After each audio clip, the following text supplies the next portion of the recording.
Wow, saya-saya naman dito, oh. Dito sa part ng Seoul. Dami mga vloggers dito. Yes. Napakasaya. Marunong silang mag-enjoy. Uy, wow, sexy. Okay, ah. Yan ang Korean style. Okay, no? Dami kumukuha, oh. Kanya-kanyang gimmick sila. Ang galing. Ito ang tatawag na street market at maraming mga gimmicks tulad dito. May mga pasayaw-sayaw. Oh, diba? Okay, diba? Oh. Yan. Ganda.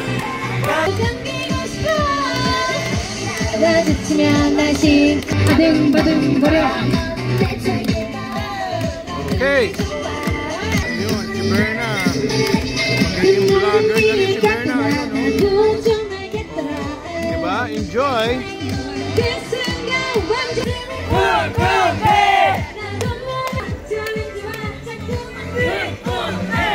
Tapos nakapaligid, oh, mga shopping malls. Yes, the best talaga itong lugar namin, no? Panay mga pedestrian streets. Sa gabi, maraming action. Ba talaga pagdating ng gabi, oh, well lighted. Okay, kukross na kami ng pedestrian. Hongdae daw ang pangalan ng area ito, sabi ni Berna. O yan, walk na kami. Yes, we're going to walk. And galing kami sa park, Han Park. Ito naman, puros daw mga kainan ang makikita rito. Let's find out. Okay, walking street. Ayan, ha. Kaya maganda talaga dito sa Hongdae. Saan? May hotdog. Okay. Best hotdog in the world. Okay, so si Berna naghahanap ng hotdog. Best hotdog daw. Ito, mukhang masarap din kumain dito, Berna. Ah, yan ba yung gusto mong hotdog? Ah, okay. Sige, matikman natin. Talagang ano, ha? Korean hotdog, ha? Hindi German hotdog, Berna. Gusto ni Berna, Korean hotdog. Magkano ba presyo ni Korean hotdog? Ah, yan, oh. Number 1 street food, Korean hotdog. 3,000.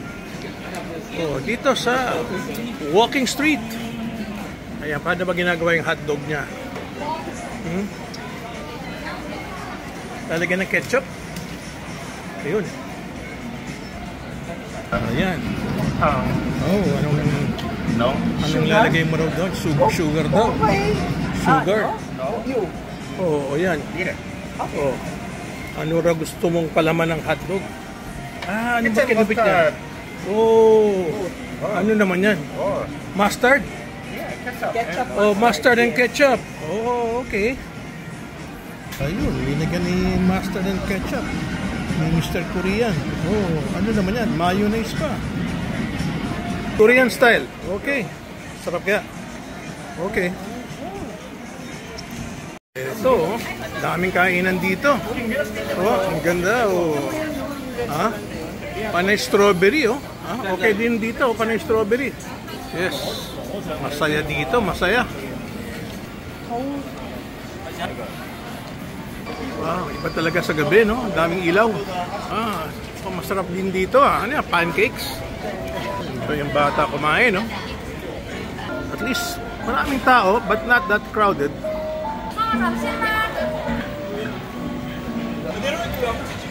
Sa gabi, mga nightclubs. Dami, ah. Saya tignan, ano? Saan banda? Ayun, bars eh. Yan, gusto makita ni Berna yung mga bars.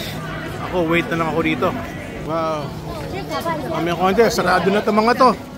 Yes, grabe. Parang shopping dito sa area na to. Malapit sa hotel namin. And this is Hongdae in Seoul, Korea, where all the action is. Yan ang okay. Wow. Ang galing. Yan ang may style habang naglalakad.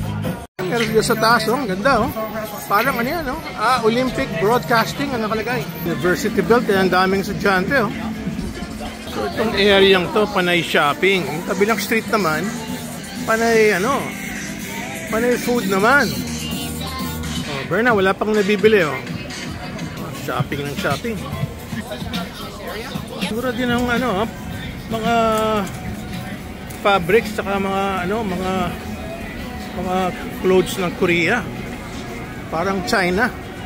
Or shopping. Okay, daming ilaw nakabukas.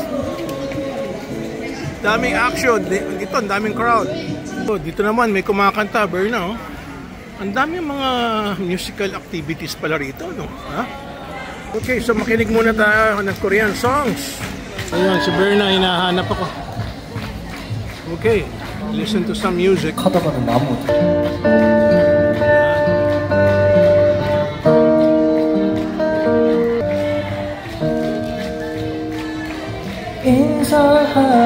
Well, magaling kumanta. Donation lang ang katapat.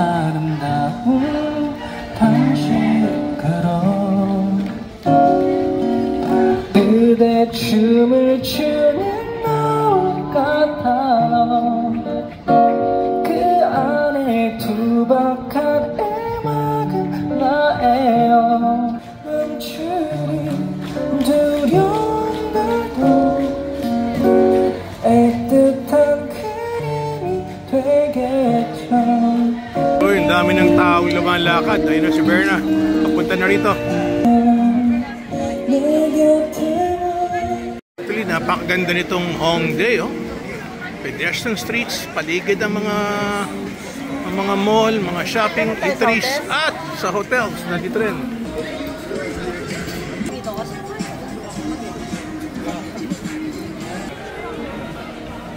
Okay, so ito, malapit na kami sa hotel. Sige, huwag ka masyadong matagal, ha? Art box daw, sabi ni Berna. Ito, pinakamalapit na convenience store sa aming hotel. Okay, daming restaurant sa tapat namin. Meron pang halal, oh. Halal food. We're back at the lobby of Mercure. So, thank you guys for watching again the vlogs here in Seoul, Korea.